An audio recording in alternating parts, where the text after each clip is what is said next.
This story is about an extraordinary aerial operation that not only reshaped the strategic landscape of the Middle East, but also proved that borders and distances lose their meaning when confronted with advanced technology and precise intelligence. A 3-hour-long flight followed by an explosion within seconds showed how years of planning and months of intelligence collection could come alive in just a few minutes of execution.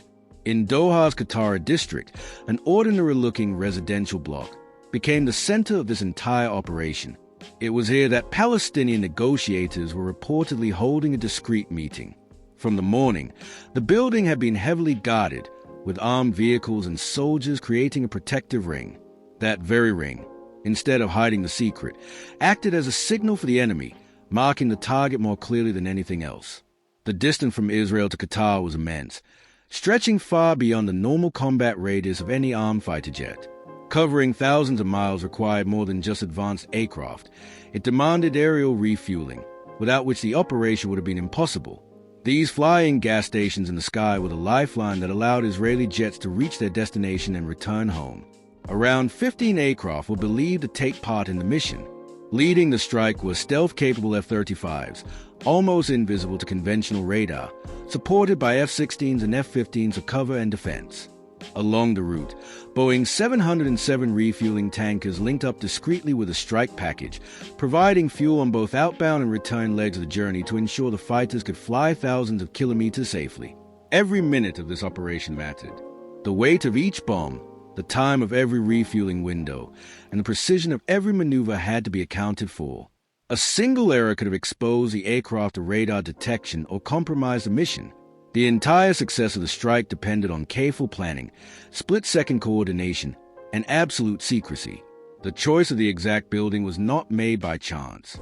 Israel's intelligence agencies combined multiple layers of data, human intelligence from sources on the ground, intercepted phone calls and digital signals, satellite imagery that tracked movements, and possibly cyber intrusions that verified the final details. Only after cross-checking all these inputs was the target confirmed beyond doubt. The constant security patrols circling the structure acted as another clear clue. Intelligence experts knew that such a heavy guard presence indicated that the building housed something far more significant than civilians. It was not the structure itself but the behavior around it that revealed its importance.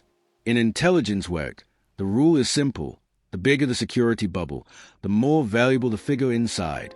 The continuous presence of Qatar's Amiri guard outside the building confirmed to Israeli planners that senior Palestinian leaders were indeed meeting there.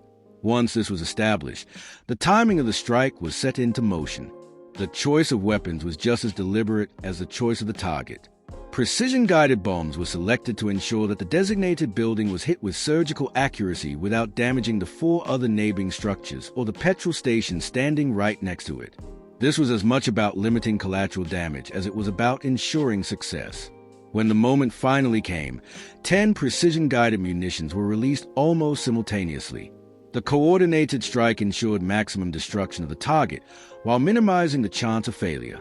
Within seconds, the building collapsed in on itself while the rest of the block remained largely untouched, a demonstration of both technological precision and ruthless intent. The strike's timing was meticulously chosen to coincide with a reported meeting, a convergence of human intelligence and technical surveillance that left little room for error. Surveillance assets monitored entrances and exits, communications were analyzed for patterns, and every movement was cross-referenced with satellite imagery to ensure the target was indeed inside of that exact window. Electronic warfare and stealth capabilities played a critical role in reducing the risk of interception. F-35 platforms brought advanced electronic countermeasures that could jam or confuse radar signatures, while their low observable design made them difficult to detect at conventional radar ranges.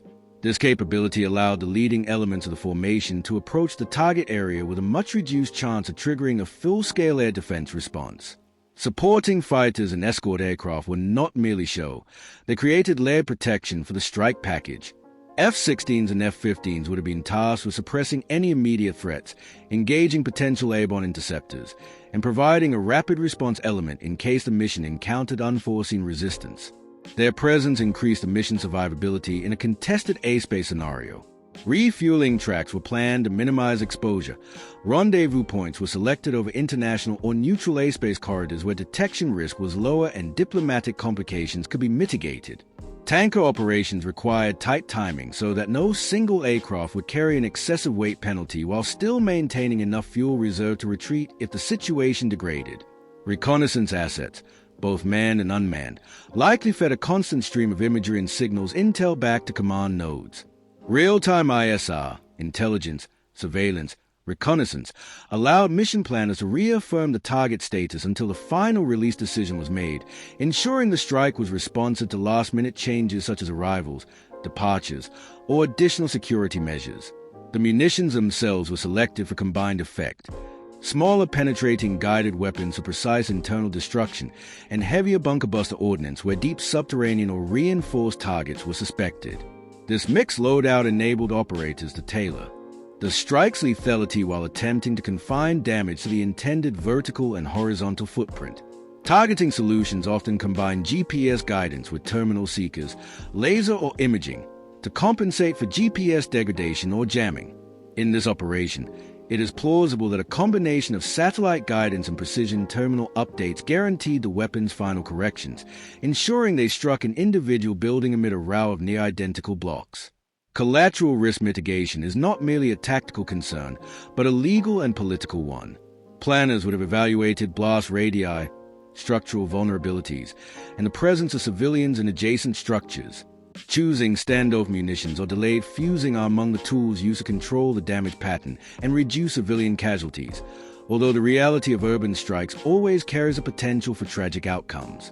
Once the weapons were released, the window for intervention by local air defenses was extremely narrow. The combination of speed, altitude profile, and stealth made engagement difficult.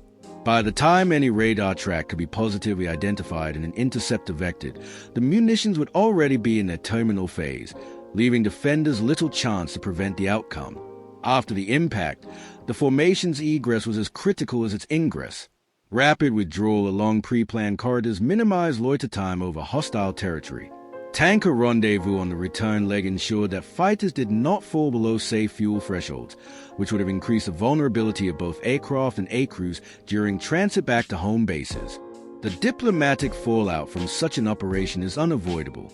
Striking a target inside another sovereign nation raises questions about respect for territorial integrity and the thresholds for cross-border action.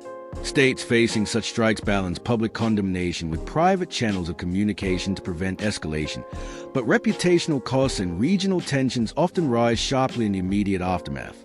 Intelligence attribution is always contested. The targeted state may deny the presence of specific personnel or allege violations of international law, while the striking state may assert the legitimacy of preemptive or defensive measures. In the court of global opinion, narratives are shaped just as vigorously as evidence is catalogued, and information operations often run in parallel with kinetic strikes. The use of human intelligence sources is risky but can be decisive. An insider tip, a local informant, or a turned asset can provide the sort of real-time confirmation that signals intelligence alone cannot. Such sources are often protected at great cost, and their reliability must be continuously assessed against corroborating data streams. Signals intelligence and cyber intrusion provide complementary advantages. Intercepted communications can reveal schedules, meeting places, and even the identities of participants. Long-term access to networks or communication channels transforms speculative targeting into high-confidence action when combined with other data points. Satellite imagery and aerial reconnaissance offer macroscopic view, vehicle arrivals, uniformed personnel, temporary structures, or even distinct patterns of behavior such as repeated security rotations. Analysts use chain detection techniques to flag anomalies and build a timeline that supports a decision to strike. Electronic surveillance may include the monitoring of mobile device signals, RF emissions from communications gear, and telemetry from vehicles. When fused with human and imagery intel, this mosaic generates a high-probability picture of who is where and when, minimizing the chances of a mistaken identity strike. Operational secrecy extends to communication security and compartmentalization. Only a select group of planners and operators receive the full picture. Need-to-know access reduces the risk of leaks that could alert the target or sway public perception before the mission concludes. Training and rehearsals are fundamental to success. Crews simulate ingress and egress routes, tanker hookups, and weapons release profiles in mission rehearsal exercises. These rehearsals test timing windows, sensor feeds, and emergency contingencies so that when the real moment arrives, actions are almost muscle memory.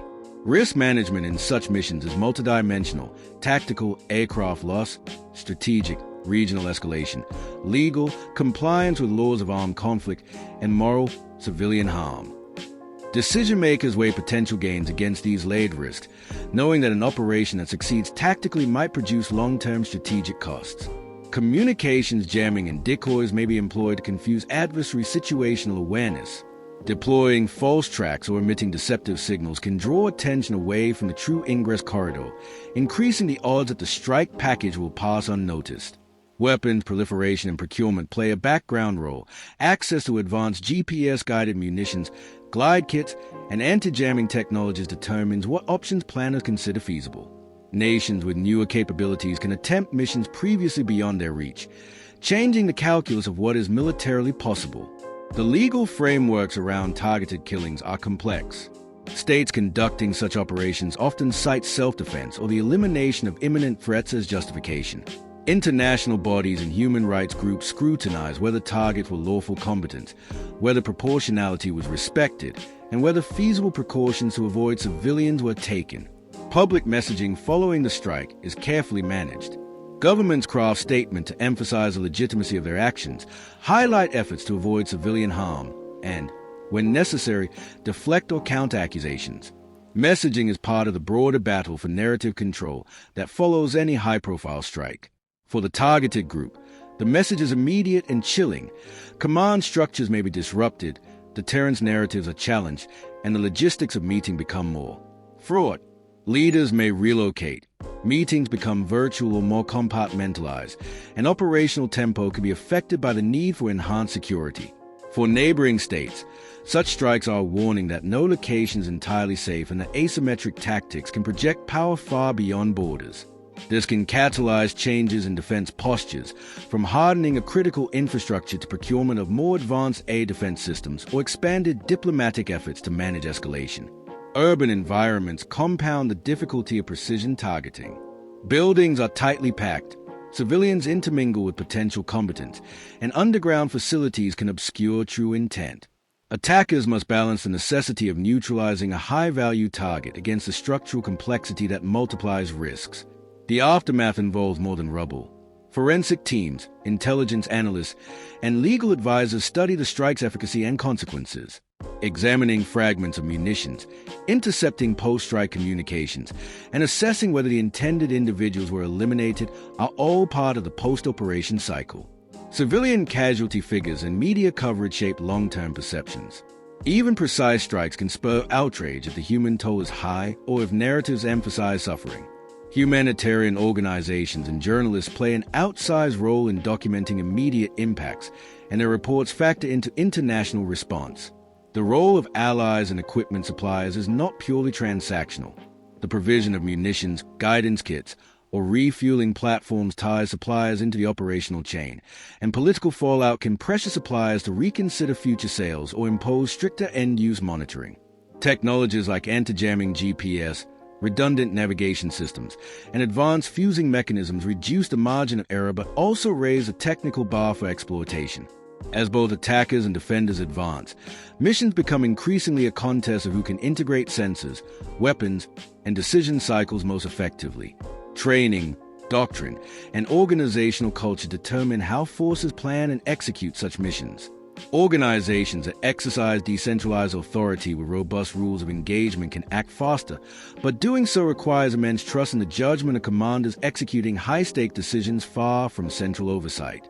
Human consequences ripple beyond immediate casualties. Families, communities, and local governance structures feel the shockwaves. Psychological trauma, fragmentation of social networks, and disruption of essential services can persist long after headlines move on, complicating any claim of a clean tactical victory.